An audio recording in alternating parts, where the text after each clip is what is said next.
Kebocoran pipa yang bersumber dari line permainan. pipa milik Pertamina HRZ4 sontak menghebohkan warga. Hal ini diketahui warga sekira pukul 1 malam dan baru diketahui dan dilakukan penanganan sekira jam 8 pagi, hingga aliran limbah mengaliri sepanjang Sungai Kelekar hingga hilir di beberapa kelurahan wilayah Kota Prabu Mulih.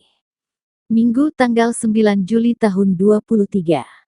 Masyarakat Kota Prabu Mulih, Sumsel khususnya yang tinggal di pinggiran Sungai Kelekar, dihebohkan adanya tumpahan minyak berwarna hitam yang mencemari sungai tersebut pada Minggu tanggal 9 Juli tahun 2023.